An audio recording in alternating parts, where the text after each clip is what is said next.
हम लोग पहली बार यहाँ पर आए हैं। यहाँ आने के बाद हमें कुछ कमियां खामियां लगती हैं और ऐसी कमियां खामियां हमारे इलाके में भी थी, लेकिन उस कमियों खामियों को हम लोगों ने जन जागरण के माध्यम से खत्म किया। ऐसा ही आप इस इलाके में करेंगे, ऐसी मैं आशा और अपेक्षा करता हूँ। दोस्तों, मैं जो भी बात कहता हूँ वो 5 जनवरी 2011 कैलाश तनाव महाराष्ट्र सरकार सुप्रीम कोर्ट के जजमेंट को आधार मान करके, साक्षी मान करके अपनी बात करता हूं। दोस्तों, उस सुप्रीम कोर्ट के फैसले में कहा गया है कि भारत देश में आदिवासी समाज, चाहे वो गौंड हो, चाहे वो संथाल हो, चाहे वो भील हो, चाहे वो उराव हो, चाहे वो कंद हो, वे इस देश के मूल मालिक है, इंडिजिनस पीपल है, अबोरिजिनल पीपल है। ये बात लिखी हुई है दोस्तों।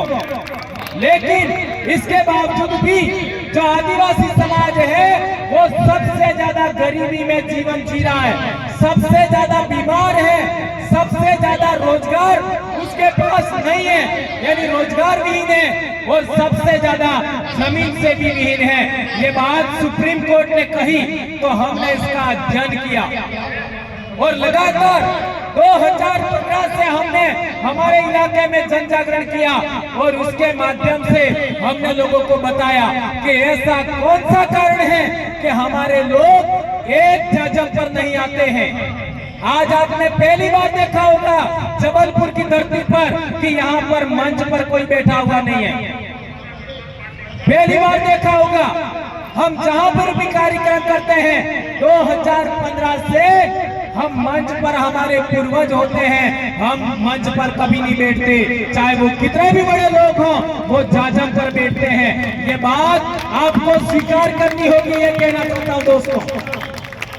और एक बड़ी बात, जैसा कि हमारे पूर्वज रानी गोंडवाना की रानी दुर्गावती से लगा करके शंकर शाह, रघुनाथ शाह तक के महापुरुषों को देखिए।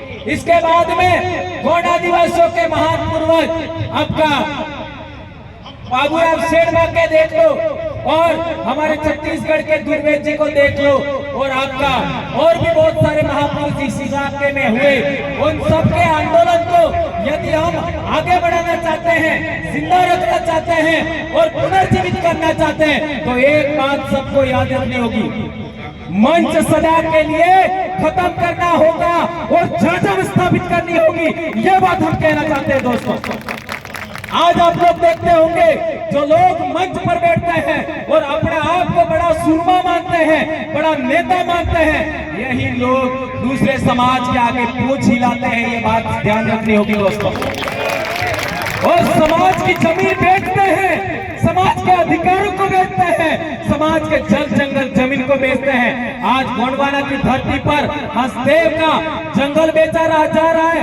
कौन क्या कर रहा है बताइए?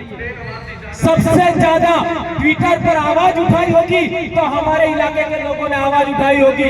आप ट्विटर खंगाल करके देखिए, हमारे IT सेल के लोगों ने पूरा 1.5 साल हो गया आपका ये हसदेव के लिए लगातार बोल रहे हैं। आज हमारे इलाके के लोग पूरे देश के अंदर जन जागरण करने के लिए जा रहे हैं। आज की तारीख में हमारा आंध्र प्रदेश में यूनिट है, आज की तारीख में हमारा उड़ीसा में यूनिट है, झारखंड में यूनिट है, छत्तीसगढ़ में यूनिट है, महाराष्ट्र में है, मध्य प्रदेश में है, आज का गुजरात में, और हमारे राजस्थान में तो है ही है।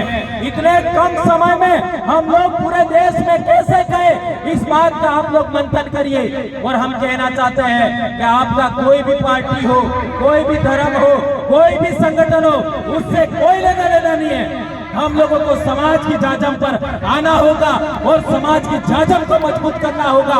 आप लोग पार्टी को मजबूत करने के चक्कर में आज तक संगठित नहीं हो पाए हैं। ये बात बहुत खतरनाक है दोस्तों। आप लोगों ने देखा होगा कि हमारे समाज के जितने भी राजनीतिक लीडर हैं वे क्या करते हैं, जब हमारे समाज की कोई एट्रोसिटी होती है, हमारे समाज का जमीन छीना जाता है, हमारे किसी आदमी का हत्या कर दिया जाता है, या हमारे समाज का जल जंगल छीना जाता है, तब हमारे लीडर हमारे साथ कभी नहीं आते हैं। वे लोग जो जमीन छीनने वाले लोग हैं, एट्रोसिटी करने वाले लोग हैं, उनकी तरफ रहते हैं। क्या आपके इलाके में ऐसा होता है क्या? ऐसा होता है क्या? यही बात पूरे देश में हो रही है और ये बीमारी खत्म करनी होगी। हमारा नेता जब पर नहीं आता है तब तक उसको हमें वोट आने वाले समय में सोच समझ करके देना होगा। ये बात मैं कहना चाहता हूँ। दोस्तों, हमारे इलाके में जितने भी जनप्रतिनिधि हैं, चाहे वे जिला पंचायत के हो, चाहे आपका तालुका पंचायत के हो, चाहे विधायक हो, चाहे सांसद हो, वो जाजम सेलेक्ट करती है। जाजम हमारे लोग वोट करके हमारा उम्मीदवार सेलेक्ट करते हैं और इसके बाद चुनाव लड़ते हैं। उसका परिणाम है कि 96 जिला पंचायत के लोग हैं हमारे पास, 4 विधायक हैं और 1 सांसद हमने अपने बलबूते जिता करके दिल्ली भेज दिया। यह आप लोगों ने देखा होगा। इसी तरीके की व्यवस्था पूरे देश के आदिवासी इलाके में 47 सांसद हैं। इन सांसदों को हमने दिल्ली भेजने में कामयाब हो गए तो आदिवासी समाज के सामने आंख उठा करके देखने की हिम्मत कोई नायकालाल नहीं करेगा। ये जबलपुर की धरती से शंकर शाह, रघुनाथ शाह के बलिदान दिवस पर मैं अपनी बात कह रहा हूँ। दोस्तों, इस बात को हमें याद रखना होगा। और एक बड़ी बात कहना चाहता हूँ कि हमारे इलाके में आपका रिजर्व फॉरेस्ट के नाम पर, कोयले के नाम पर, विकास के नाम पर आदिवासियों की जमीन छीनी जा रही है। उस जमीन की भी रक्षा करने हो तो हम लोगों को पार्टियों को छोड़ना होगा और जाजम को मजबूत करना होगा।